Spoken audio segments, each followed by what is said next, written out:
Hey guys, this is Torner, and today we've got probably my first negative video I've made from Tacticus, and I'm hoping that I make it so that way it gets eyes over at Snowprint Studio. I do believe that Snowprint Studio are actually a great game development studio, so I'm really hoping that if we can get in and talk about this early and address it early, then hopefully we can get it addressed, because there is a major issue. Now, if you don't know, at the moment there is an event going on for Aethana, who is the newest character being added into the game, and a huge props to them because they actually make her really easy to be able to obtain. I'm already like most of the way through her, obtaining her. As you can see, most players will be able to get her pretty well geared, pretty well starred up and everything like that. She'll unlock it uncommon, but it's not uncommon for people.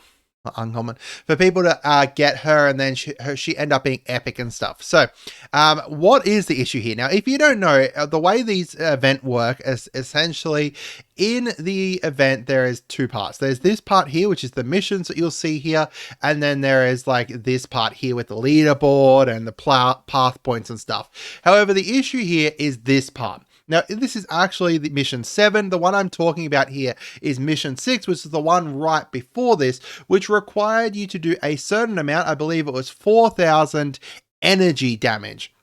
Now, in this game, basically, there's different types of damage. If you have a look at a character, for example, here, you can see he deals enmitic. I chose the worst one. Ismatek deals enmitic damage here. You can see here that Aethana deals particle damage.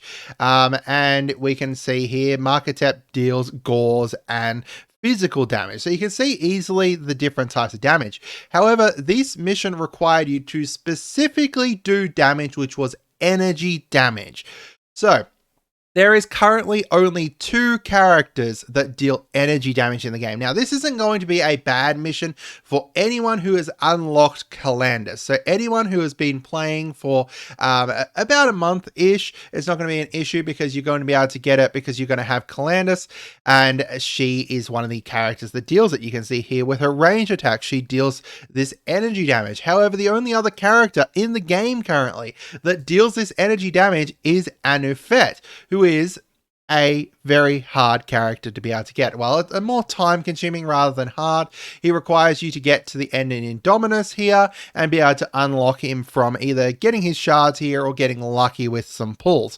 Either way, you need to have been able to complete this to be able to get him. So why is this an issue? It basically is locking out anyone who hasn't unlocked either of these 2 characters from being able to unlock Calandus, or being able to complete those, being able to unlock Aethana. You will be able to unlock her without completing the missions, but you are going to be missing out on essentially, like 14 different missions then, which means you're going to be missing out on some of these Waystone shards, which honestly, Waystone shards, you will get a fair few of eventually, but it's going to take longer, and you're going to be missing out on some of the end of those, because you can't move on to the next mission without completing this one. Like, I can't move on to this mission yet because I need to complete a salvage run, and my salvage run is still on cooldown. So basically, it's locking out new players from most of the missions there, which is a real shame. So I'm hoping that if you guys come in here, talk about this, this is like a pretty a pretty unfriendly option here for new players, locking them out from a bunch of these missions here. So we'll see. We'll see exactly what ends up happening here. Let me know down in the comments what you guys think. I'm hoping that they make it so that it's even like energy and particle or something like that. You can see here, particle and energy have a very similar icon. So maybe what happened was when they were creating it, they looked at Aleph Null and they're like, oh, this looks like energy damage. Who knows? I'm going to give the benefit of the doubt to the guys over at Snowprint, because they are actually really great. So hopefully they are able to address this, and we're going to be able to get it addressed for the future. The other part here that's been unanswered so far is We haven't heard as to what is happening with the extra shards you have at the end of the mission. Basically, at the end here, any extra shards you have here that are Path of Eldari stuff will convert into something. Previously, they converted just straight into shards, and then with the event for Calandus, they converted into straight gold. However, Rada said that we would hear before the event started what would end up happening here. So I'm hoping. Let's just cross our fingers here. Let's reach out to them and hopefully we can get an answer here. But if not, we'll see exactly what's end up happening. Let me know down in the comments what you guys think. That's it for today. Have a great day and goodbye.